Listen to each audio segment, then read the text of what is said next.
അപ്പോഴേ ഇന്നത്തെ നമ്മുടെ സ്പെഷ്യൽ എന്ന് പറഞ്ഞാൽ ബീഫ് കറി ഉണ്ടാക്കുന്ന വീഡിയോ ആണ് കേട്ടോ. അപ്പോൾ കഴിഞ്ഞ ദിവസം വീഡിയോ തലക്കറിയുടെയൊക്കെ വീഡിയോ ഇട്ടപ്പോഴേ അപ്പോൾ അതിനകത്ത് വന്ന് കമൻറ്റ് ഇട്ടിട്ടുണ്ടായിരുന്നേ ബീഫ് കറിയുടെ റെസിപ്പി വീഡിയോ ഇടണമെന്നുള്ളത്. അപ്പം എല്ലാവരും ഉണ്ടാക്കുന്നതൊക്കെ തന്നെ ഞാനും ഉണ്ടാക്കുന്നത്, പക്ഷേ എന്തൊക്കെയോ ചെറിയ ചെറിയ ഒരു പൊടിക്കൈകളൊക്കെ ഞാൻ ചെയ്യും കേട്ടോ. അപ്പോൾ ഇവിടെ വരുന്നവർ പലരും പറയുന്നുണ്ട് എൻ്റെ ബീഫ് റെസിപ്പി സൂപ്പറാണ്, ബീഫിൻ്റെ കറി കഴിച്ചിട്ട് എല്ലാവരും പറഞ്ഞിട്ടുണ്ട് കേട്ടോ. അപ്പോൾ ഇതുവരെ എൻ്റെ ഒരു വീഡിയോ ഇടാനായിട്ട് പറ്റിയിട്ടില്ല. അപ്പം എൻ്റെ കുഞ്ഞു ചെറിയ പൊടിക്കൈകളൊക്കെയാണ്. അപ്പം എല്ലാവരും അതൊക്കെ ചേർക്കുമെന്ന് എനിക്കറിയില്ല കേട്ടോ. പക്ഷേ എങ്ങനെയാണ് അതൊക്കെ ഇതെല്ലാം കൂടെ ചേർത്ത് കഴിയുമ്പോൾ അടിപൊളി ടേസ്റ്റാണ് കേട്ടോ. അപ്പം നമ്മുടെ മൂന്നെണ്ണത്തിന് റൂമിനകത്ത് പിടിച്ച് അടച്ചിട്ടിരിക്കും, ഭയങ്കര ബഹളം. സ്കൂൾ അടച്ചതാണ്. ഇപ്പം ഞാൻ ഈ സ്കൂൾ അടയ്ക്കുമ്പോഴേ ഇവരെ ഏൽപ്പിച്ചിട്ട് വീഡിയോ ഒക്കെ ചെയ്യാൻ വെച്ചിരുന്നതാണ്. പക്ഷേ ഇപ്പം മൊത്തത്തിൽ ഇവിടെ ഒരു പൂകിലാണ്. അപ്പം നമ്മുടെ ബീഫ് നന്നായിട്ട് കഴുകി വെച്ചിട്ടുണ്ട്. ഈ ബീഫ് കുക്കറിലേക്ക് ഇട്ട് കൊടുത്തിട്ട് ഞാൻ ആദ്യം ചെയ്യുന്ന കുരുമുളകും മഞ്ഞൾപ്പൊടി ഉപ്പും മാത്രമായിട്ട് വേവിക്കുകയാണ് കേട്ടോ.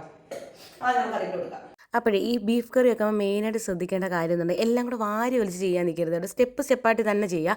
ആദ്യം ബീഫ് നമുക്ക് മഞ്ഞൾപ്പൊടിയും ഉപ്പും കുരുമുളകും ഇട്ട് വേവിക്കാൻ വെക്കുക, ഒട്ടും വെള്ളം ചേർക്കേണ്ട. അതിനുശേഷം നമ്മൾ ചീനിച്ചട്ടി അടുപ്പേ വെച്ചിട്ട് കടുക് പൊട്ടിച്ചിട്ട് വെളിച്ചെണ്ണ ഒഴിച്ച് കടുക് പൊട്ടിച്ചിട്ട് തേങ്ങാക്കൊത്തും കറിവേപ്പിലിട്ട് ഞാനൊന്ന് മൂപ്പിച്ചെടുക്കും കേട്ടോ. പകുതി മൂത്ത് വരുമ്പോൾ മാത്രമേ ഞാൻ വെളുത്തുള്ളി ഇഞ്ചി പേസ്റ്റ് അതിലേക്ക് ഇട്ടിട്ട് അതും ഒന്ന് ബ്രൗൺ നിറം ആയി കഴിയുമ്പോൾ മാത്രമേ ഞാൻ ചുവന്നുള്ളി സവാള ഇടത്തുള്ളൂ കേട്ടോ. അങ്ങനെ തന്നെ ചെയ്യണേ, എന്നാലേ എല്ലാത്തിനും പച്ചമണം മാറി കിട്ടത്തുള്ളേ. അപ്പോൾ ഈ ജോലി ചെയ്യുന്നതിനിടയ്ക്ക് നമുക്ക് ഇങ്ങനെയുള്ള സാധനങ്ങളൊക്കെ കിട്ടുമെങ്കിൽ ജോലി ചെയ്യാൻ ഭയങ്കര ഉച്ചറായിരിക്കും. ഇപ്പം വെട്ടി നോക്കാൻ പറ. അതിനുശേഷം നന്നായിട്ട് അത് വഴണ്ട് വന്നതിന് ശേഷം മുളക് പൊടി, മല്ലിപ്പൊടി, മഞ്ഞൾപ്പൊടി ആ ചൂടോടെ തന്നെ ഇടണേ, മഞ്ഞൾപ്പൊടി, അതുപോലെ ഒരു നുള്ള ഉലുവാപ്പൊടി, കായപ്പൊടി, പിന്നെ മസാലപ്പൊടി, കുരുമുളക് പൊടി, ഇതെല്ലാം എല്ലാവരും ചേർക്കുമെന്ന് എനിക്കറിയത്തില്ല, പക്ഷെ നല്ല ടേസ്റ്റാണ്. നിങ്ങളൊന്ന് ട്രൈ ചെയ്ത് നോക്കണം കേട്ടോ. എന്നിട്ട് ഈ ചൂടോടെ തന്നെ ഒന്ന് ബ്രൗൺ നിറം ആവുന്നതിന് വരെ ഒന്ന് ഇളക്കി കൊടുക്കണേ.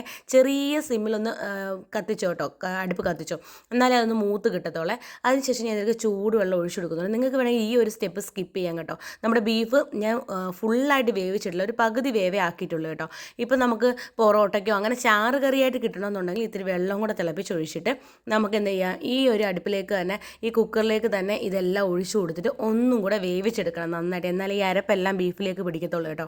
അപ്പോൾ നിങ്ങൾക്ക് വേണമെങ്കിൽ ഈ ഒരു സ്റ്റെപ്പ് എന്ന് വെച്ചാൽ നിങ്ങൾക്ക് ചാറ് കറി അല്ലാതെ ഫ്രൈ ആയിട്ട് കിട്ടണമെന്നുണ്ടെങ്കിൽ ഈ വെള്ളം ഒഴിക്കുന്നൊരു സ്റ്റെപ്പ് നിങ്ങൾക്ക് അവോയ്ഡ് ചെയ്തിട്ട് ഇതിലേക്ക് ഈ ഒരു അരപ്പ് ഫുൾ ഇട്ട് കൊടുക്കുക, എന്നിട്ട് വേവിച്ചെടുക്കുക കേട്ടോ. അപ്പോൾ ഞങ്ങൾക്കിത് പൊറോട്ട കഴിക്കാനായതുകൊണ്ടാണ് ഞാൻ ഇത്രയും ചാറ് കറി ആക്കിയത് കേട്ടോ. നോക്കിക്കേ, ആ ഒരു കളർ കണ്ടോ. കാര്യം എന്ന് വെച്ചാൽ നന്നായിട്ടത് മൂത്തത് കൊണ്ടാണ്, ഈ പച്ചമണമൊക്കെ മാറി ആ മസാല മൂത്തുകൊണ്ടാണ് ഈ കളർ കിട്ടുന്നത് കേട്ടോ.